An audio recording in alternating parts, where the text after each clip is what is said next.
Hello, dear students. Welcome to What, Why, How, the prelims edition, where we take up important topics that are relevant for your prelims 2025 and we declutter it in less than 10 minutes. The topic that I've chosen for today, or the first topic, is primarily regarding the Chief Election Commissioner. We have a new Chief Election Commissioner appointed. Mr. Gyanesh Kumar, who is an IAS officer, has now been appointed as your Chief Election Commissioner. Along with him, there is also another Election Commissioner which is appointed, who is Vivek Joshi. Now, Gyanesh Kumar replaces Rajiv Kumar, who was the previous Chief Election Commissioner. Now, it's not this fact that is important. The importance of this appointment lies in the fact that the appointment of the Chief Election Commissioner and the other commissioners has been part of a case that the Supreme Court is currently looking into. Now, what exactly is this is what we're going to understand. See, first of all, in 2022, a constitution bench verdict, which was looking into the appointment of your Chief Election Commissioner, said that the Chief Election Commissioner should only be appointed by a committee comprising the Prime Minister, the Leader of Opposition, the Chief Justice of India. These three people should together come and maybe recommend a name for the post of your Chief Election Commissioner to ensure that this post is a very impartial appointment. Now, this was a suggestion given by the Supreme Court. Later on, what happened is the government decided to create a law for the appointment of Chief Election Commissioner.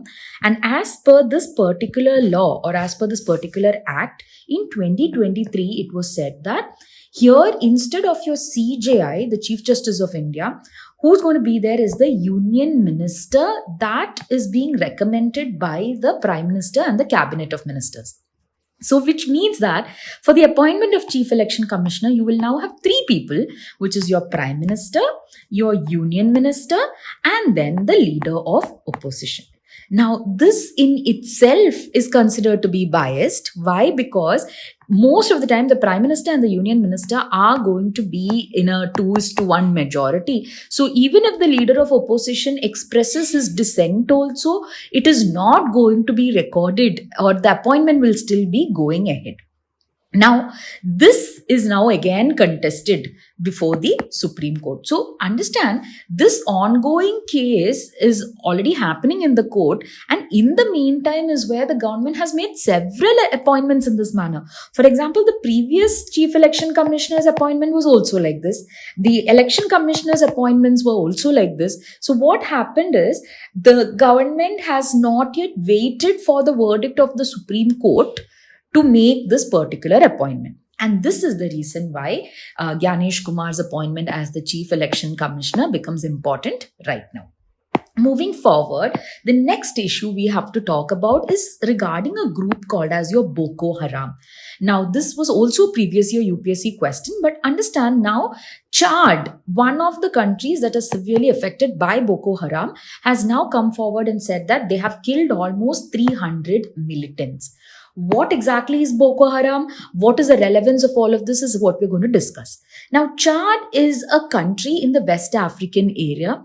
There is a lake called as your Lake Chad, which is surrounded by four major countries: Cameroon, Chad, Nigeria, and Niger.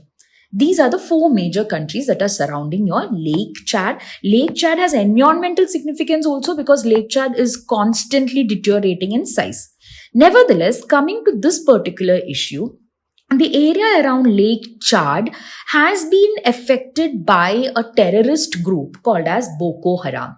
Boko Haram was a Nigeria-based group that seeks to overthrow the Nigerian government and replaced it with a regime based in Islamic law.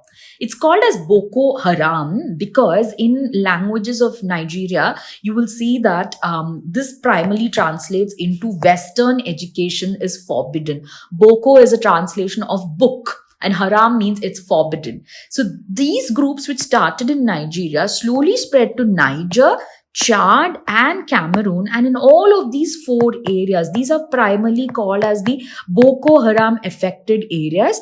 These governments have been severely trying to thwart these powers to eliminate them from their country.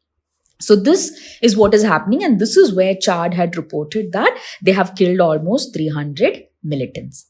I hope both the issues that we discussed today have been decluttered. Until we meet again, take care and happy learning.